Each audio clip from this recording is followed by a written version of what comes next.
continue. Let's continue with the formulas, development of the formulas on the background before going to the Fourier series. Okay, new concept, and you may remember this from previous courses.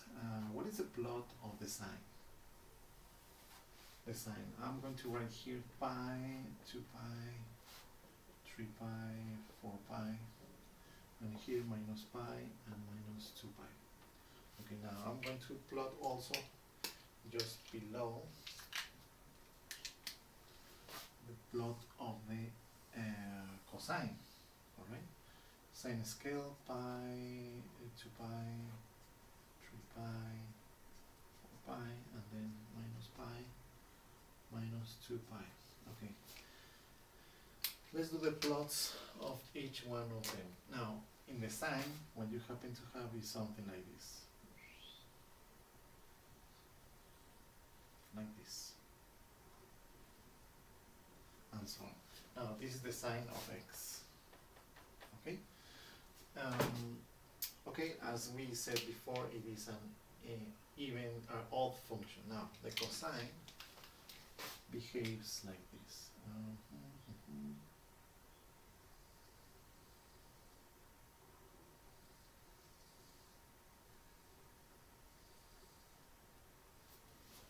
Okay, okay, here 2 pi, and then here. Okay, sorry, here. It is correct. It's just the scale doesn't help. Okay, now this is the cosine of x. Now, question is, how much is the sine of n pi? Now, n is an integer number.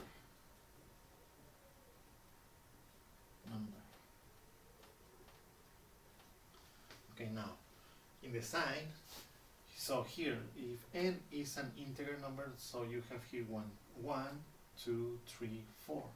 And you have actually here 0 pi, if you like, and then minus 1, minus 2, minus 3. Now, the value of on the n pi is always 0.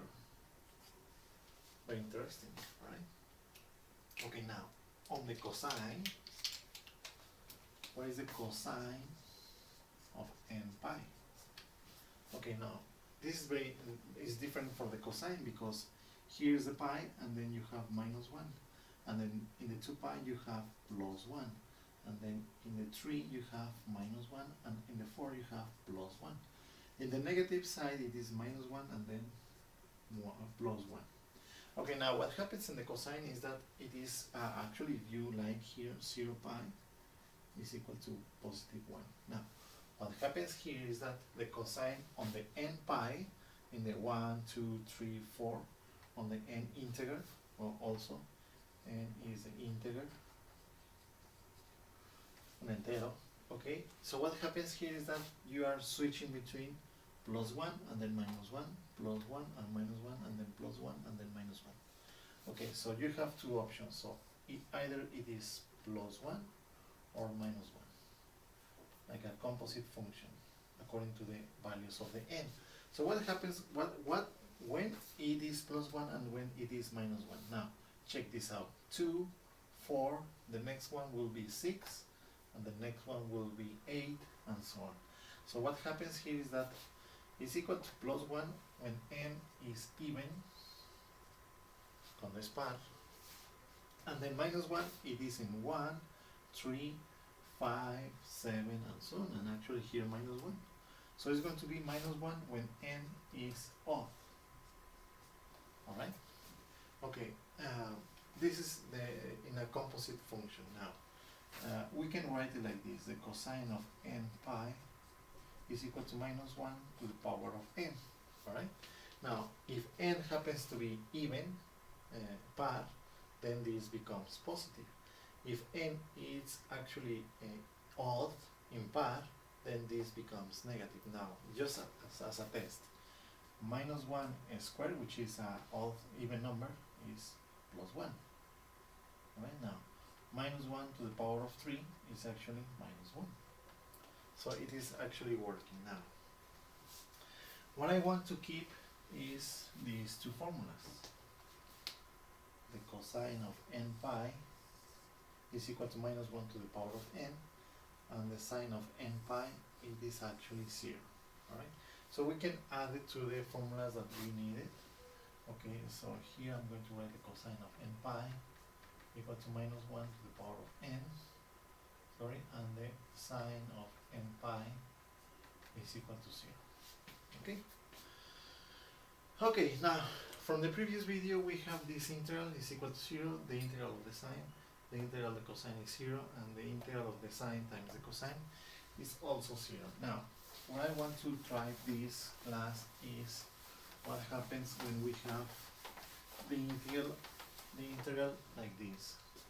What happens when we have the integral of the cosine of mx times the the cosine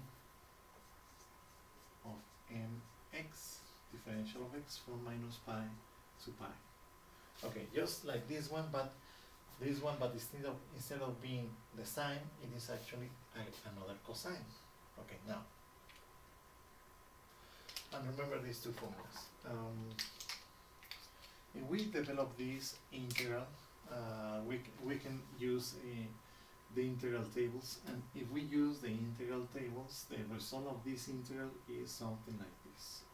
It's going to be the sine of n minus mx over 2 n minus m, and then minus the sine of n plus m x over 2 times n plus m, and that's it. And then from minus pi to pi. Now, n is an integer number, and the m is also an integer number. Alright? Okay. In the previous, we saw that the cosine alone is equal to 0, but we don't know what is the result of this. Okay, now, if we take the upper limit minus the lower limit, then it's going to be something like this: the sine of n minus m pi, the upper limit,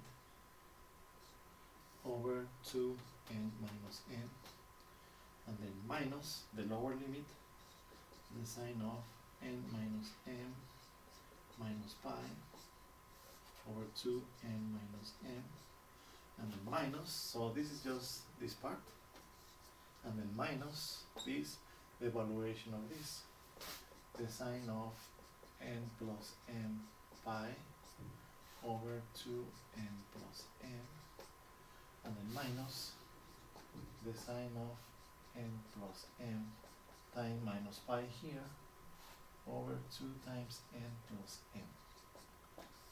Okay, so according to this formula that we just saw at the beginning of the video, the sine of anything, n is an integer and m is an integer, so n minus m is still an integer. Todavía es un entero. So, if this is an integer, then the sine of integer pi is equal to 0. So this becomes 0. 0 divided by 0, anything, 0. Same story here. Even though you have a minus here, this integer becomes negative integer. But it's going to be the sine of n pi. So this is also 0. So this is also 0, and this is also 0. Because n plus m, even if you have a subtraction or an addition, then this becomes sine of an integer times pi. So seems that all of this is equal to 0. So seems that we still have equal to 0, but we have a problem. Now this is 0. What happens if n is equal to m? Now what happens here is that we will have a problem here. We will have a problem because it's going to be the sine of 0x, which is 0, divided by 2 times 0, which is 0 divided by 0. So we don't know. This is an indetermination. So we don't know. So we don't know. Okay, now what happens if the n is equal to m? Now here, well, we don't have a problem here. This is still 0 because you don't have an indetermination here, but the problem is here. So what happens if n is equal to m? Okay, so we have to solve the integral in a different way. So if n is equal to m, so what will happen is that the integral of minus pi to pi is going to be the cosine of nx times the cosine of nx, because the n is equal to n, so differential of x. So this is just the integral from minus pi to pi of the cosine squared of nx, differential of x. Now, if we use the formula of the integral of the cosine squared in the tables, now we have to complete this, and n, and then 1 over n, because the u is nx. So the integral of this 1 over n, if we use the formulas, is going to be nx over 2 minus, I think, no, plus 1/4 of the sine of 2 nx, and this from minus pi to pi. Okay, so it's going to be 1 over n. The result when n is equal to n, 1 over n times, now we have to make the upper limit minus the lower limit, n over 2, and then here pi minus pi. So here is this minus this on this part, and then plus 1/4 the sine of 2n pi minus the sine of 2n minus pi, and that's it. Now, I'm not worried about this one because n is an integer. An integer times 2 is still an integer. So the sine of n of an integer times pi is equal to 0. Now this is negative, it doesn't matter, this is equal to 0. But this one is not 0, this is actually 2 pi. Okay, so what is the result of this? The result of this is the n with the n cancels, 2 pi divided by 2, the 2 cancels, so this is just equal to pi. So we have a result where it's not 0.